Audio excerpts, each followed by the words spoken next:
Okay, we had moved the figures off the table. We were going to do something else, but we decided to put them back because we want to demonstrate the suppressive fire concept. So the way the suppressive fire concept works is that the platoon that's engaging in suppressive fire gets a marker on it saying that it's spending extra bit of ammo. And then what happens is the target of the suppressive fire automatically gets a terrain effects hit, what we call a TE hit. It's actually an incremental hit applied to it. So in every instance, it gets one level. So the second time, it would go up to a level 2, and then on the third suppressive, they would take a casualty. So right now, it's an incremental hit, which doesn't affect it in the same way when they go to fire.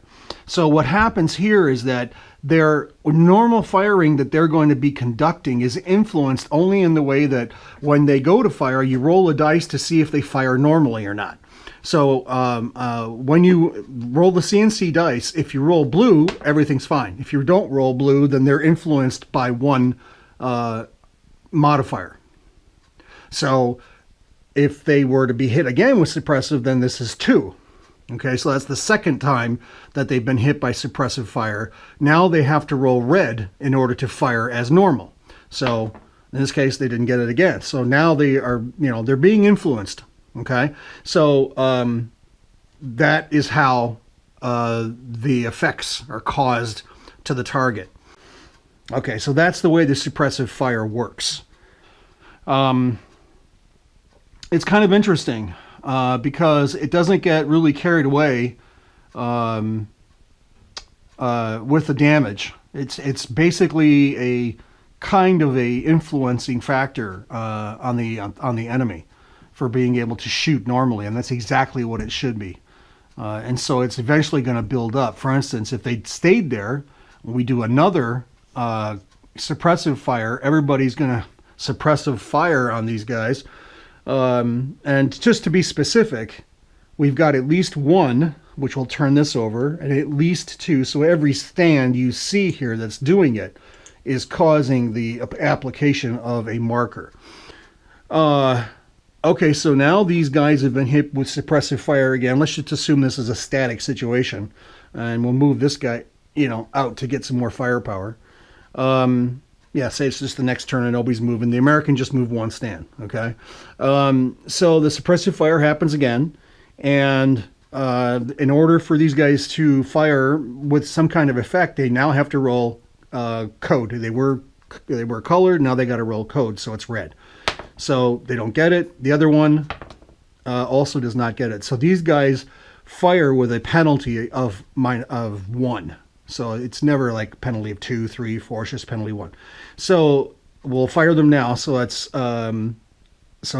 automatic color code for the fact that they're infantry, code and color because of the penalty, and then back to code because it's a machine gun.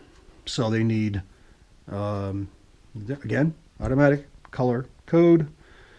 Code and color, impossible, right, back to code and color because of the machine gun. So they didn't get it. Same with these guys. These guys have moved out and they're doing suppressive fire as well. That's going to turn this over. 1 suppressive fire, 2 suppressive fires, 3 suppressive fires. That's going to turn this into a casualty hit. I'm glad we actually caught that. So that's a -1. Automatic color code. Back code and color because of the hit, back to code because of the fact that it's a machine gun, right? Do it again. Automatic color code and color back, yep, because it's a machine gun. So, they did get it. Okay, so they cause a red hit on these guys.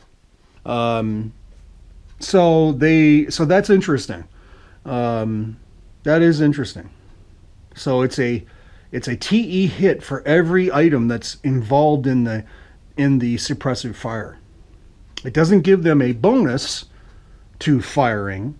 It just is an automatic application, but the problem is, again, we'll just reiterate this. When you've got a hit On units that are conducting suppressive fire, it's going to be not automatic. So if it's not automatic, it means you have to roll blue, because that's the way our system always works. It would be automatic normally, but they got a hit, so now it becomes blue. The hit means instead of being automatic, now you got to roll blue. If this was 2 and you were doing suppressive, now you got to roll code. So if there were 2 hits here, it doesn't mean they can't, it simply means it's harder for them to do it. So they'd have to roll red code in order to cause a suppressive fire. Anyway, so that's how that happens.